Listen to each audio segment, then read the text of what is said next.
Assalamualaikum warahmatullahi wabarakatuh. Selamat pagi, selamat siang, selamat malam teman-teman semua. Pada kesempatan kali ini, saya dan kelompok saya akan menyampaikan terkait dari hasil kegiatan kami mengenai webinar mengatasi cyberbullying dengan parenting Islami dan komunikasi Islami.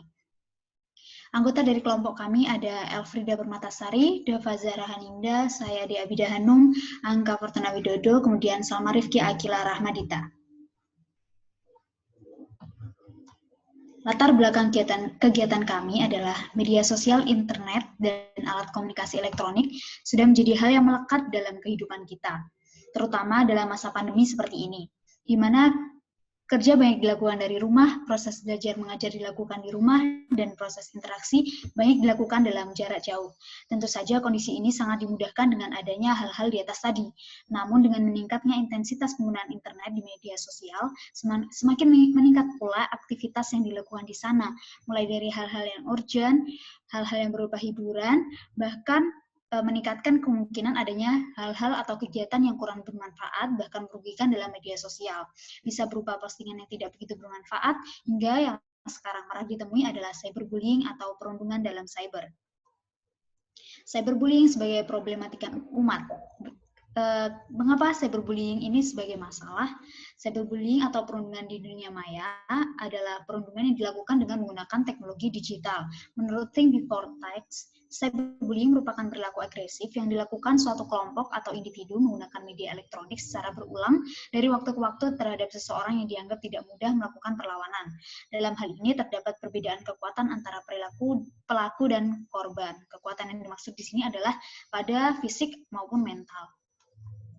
Masalah yang mengiringi hal yang sudah tersebutkan tadi, perilaku bullying atau cyberbullying ini masih banyak dianggap masalah yang tidak berdampak besar bagi masyarakat. Banyak yang masih menganggap bahwa perundungan adalah hal yang wajar karena dilakukan oleh anak-anak atau orang-orang yang emosinya belum stabil. Kemudian data terkait cyberbullying di Indonesia sendiri pada kurun waktu 9 tahun terakhir, sejak 2011 hingga 2019, ada 37.381 aduan yang masuk ke KPAI. Dari jumlah tersebut, terdapat kasus bullying dan perundungan mencapai 2.437 laporan. Pada tahun 2018, APJII mengungkapkan bahwa terdapat 49% pengguna internet pernah dibully dalam bentuk ejekan atau dilecehkan di media sosial.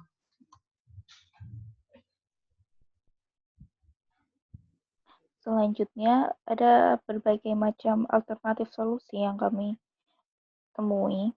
Yang pertama itu The Bully Busters Program, yaitu cara kerjanya dengan berfokus pada merubah sistem sosial sehingga kemunculan bullying dapat dihindarkan. Hal tersebut dipublikasikan oleh Hidayati pada penelitiannya yang berjudul Bullying pada Anak, Analisis dan Alternatif Solusi. Selanjutnya, menjalin komunikasi baik dan terbuka dengan anak.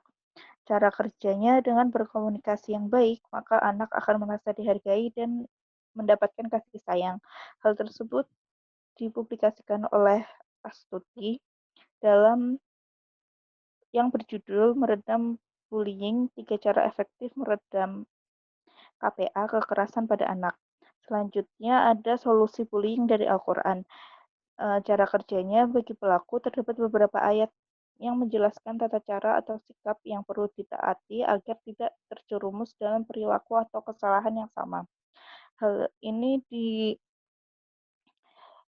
terdapat pada penelitian Sari dengan judul Bullying dan Solusi dalam Al-Quran.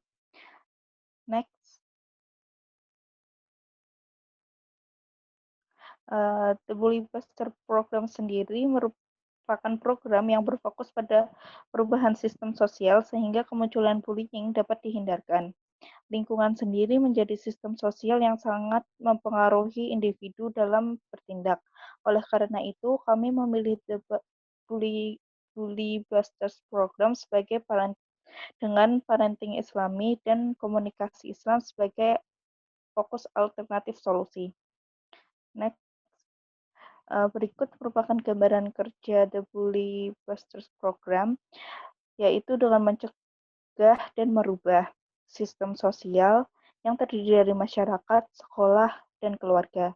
Fokus kami pada sistem keluarga dengan parenting Islami dan komunikasi Islam yang diharapkan akan menghasilkan kebiasaan, kesadaran, dan penurunan cyberbullying. Ini merupakan cara kerjanya dengan dari pelaku perundungan sendiri yang terdiri dari masyarakat dan orang dewasa dapat dilakukan parenting Islami dengan Islamic Corner, amanah dan tanggung jawab, self-control, sabar dan proaktif, adaptive communication, komitmen, konsisten dan ketangguhan, choice, mengajari kemampuan bertanggung jawab. Dan untuk perilaku pelecehan, cacian, komentar buruk, dan membanding-bandingkan dapat diatasi dengan komunikasi Islam dengan berkata dengan benar, baik, dan mulia, komunikasi efektif, berkata yang mudah dipahami, dan berkata lembut. Next.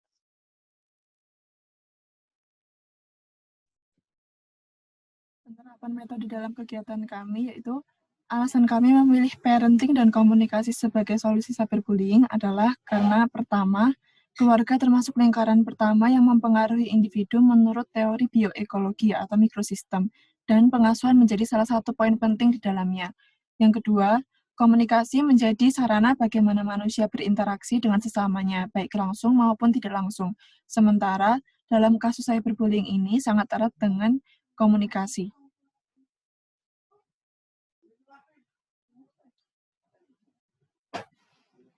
Kemudian, dalam perspektif Islam, untuk parenting dan komunikasi dalam masalah cyberbullying adalah yang pertama, Islam sebagai agama yang sempurna. Terdapat banyak tawaran solusi di dalamnya.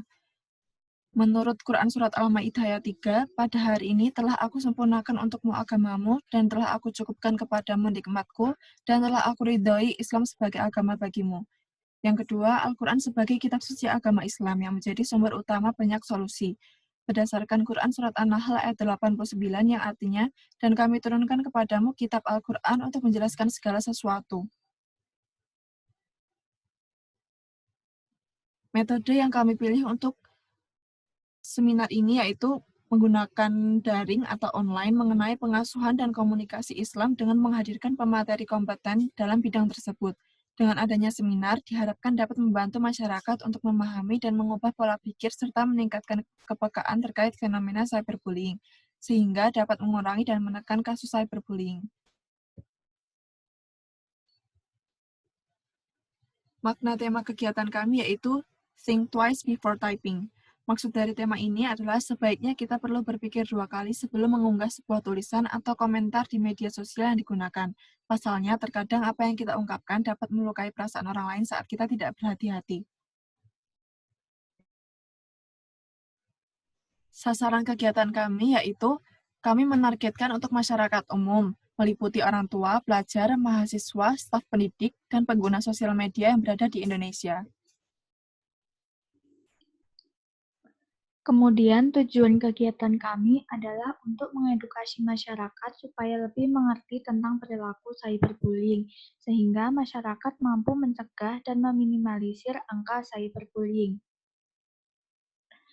Kemudian metode evaluasi yang kami gunakan adalah pretest dan posttest untuk mengukur pemahaman peserta webinar sebelum dan sesudah webinar. Pengambilan data ini menggunakan kuesioner yang dibantu dengan Google Form. Skala yang digunakan itu adalah skala Likert, yang mana merupakan skala yang digunakan untuk mengumpulkan data untuk mengetahui atau mengukur data yang bersifat kualitatif. Skala Likert ini memiliki 5 pilihan jawaban, yaitu sangat setuju, setuju, kurang setuju, tidak setuju, dan juga sangat tidak setuju. Hal-hal yang diukur adalah pemahaman peserta mengenai pengertian terhadap bullying, pandangan mereka terhadap bullying, pemahaman akan dampak bullying, dan juga solusi yang digunakan dalam menyelesaikan atau mengatasi permasalahan bullying tersebut, khususnya pada cyberbullying. Kemudian, di sini terdapat susunan acara. Kami menyelenggarakan acara pada Ahad 22 November 2020. Kemudian susunannya adalah yang pertama itu pengisian form pra-webinar itu pukul 9 sampai 9.10, lalu pembukaan, kemudian ada inti acara, kemudian ada tanya jawab, lalu dokumentasi dan penutup, dan yang terakhir adalah absen dan pengisian form pasca webinar atau post-test pada pukul 10.50 hingga pukul 11. Selanjutnya ada biodata dari pemateri. Pemateri kelompok kami yaitu Muhammad Arif Rizky, MC Psikolog. Untuk pendidikan sendiri, S1 Universitas Islam Indonesia, jurusan Psikologi, lulus tahun 2012. Kemudian dilanjut dengan S2 Universitas Islam Indonesia, jurusan Psikologi, lulus tahun 2017. Untuk kompetensi beliau merupakan dosen di Universitas Muhammadiyah, Yogyakarta, jurusan kedokteran. Beliau juga merupakan seorang psikolog di Universitas Muhammadiyah, Yogyakarta. Next. Beliau yang merupakan seorang dosen sekaligus psikolog memang sesuai dengan tema webinar yang kami adakan, yang mana tujuan diadakannya webinar ini adalah untuk mengurangi atau mencegah cyberbullying melalui mengedukasi masyarakat. Sebagai seorang psikolog, beliau sudah seringkali menemui atau mendapatkan klien yang mengalami atau bahkan pernah melakukan bullying, sehingga beliau dapat memberikan penjelasan kepada peserta webinar mengenai tema yang diangkat. Selain itu, latar belakang beliau yang menempuh pendidikan S1 dan S2 jurusan psikologi di Universitas Islam Indonesia membuat beliau banyak mengerti mengenai psikologi paradigma Islam. Next. Untuk karakter audiens sendiri, peserta adalah masyarakat umum, didominasi oleh mahasiswa. Audiens mendapatkan informasi webinar dari poster dan broadcast yang disebarkan di media sosial dan pendekatan secara personal dari relasi. Kemudian mekanisme pendaftaran, peserta menggunakan link Gform yang disediakan untuk diisi peserta yang ingin mengikuti. Next. Karakter audiens yang lainnya, 1. Partisipan yang mengisi pretest mencapai 71. Kedua, partisipan yang mengisi post-test mencapai 47. Ketiga, data yang sempurna hanya 16. Termasuk data tidak lengkap dan beberapa sulit diidentifikasi. Kemudian pengisi link registrasi mencapai 84. Partisipan Zoom mencapai 50-an rata-rata. Hal ini karena ada peserta yang keluar dan masuk. Untuk analisis partisipan Zoom berbeda dari pengisi registrasi. 1. Di tanggal 22 November terdapat kuliah pengganti paralel, sehingga partisipan dari Psikologi 2018 banyak yang tidak bisa mengikuti. Kedua, ada beberapa agenda organisasi di hari yang sama. Ketiga, beberapa webinar IRLA yang diselenggarakan di hari yang sama. Next. Ini merupakan poster digital dari kegiatan webinar kelompok kami. Next. Untuk hasil dari pretest dan post-test, dari kegiatan webinar yang kami selenggarakan kemarin, terdapat perbedaan antara hasil pretest dan post-test yang kami berikan. Min post-test lebih tinggi dari pretest, yaitu sejumlah 22,6. Next. Untuk hasil Wilcoxon sendiri, terdapat 9 data dari 16 data yang menunjukkan kenaikan pada poin post-test dari poin pretest. Lalu terdapat 6 data dari 16 data yang menunjukkan penurunan pada poin post-test dari poin pretest. Dan yang terakhir terdapat 1 data dari 16 data yang tidak menunjukkan kenaikan atau penurunan pada data pretest dan post-testnya. Sekian presentasi dari kelompok kami. Mohon maaf apabila ada kekurangan. Wassalamualaikum warahmatullahi wabarakatuh.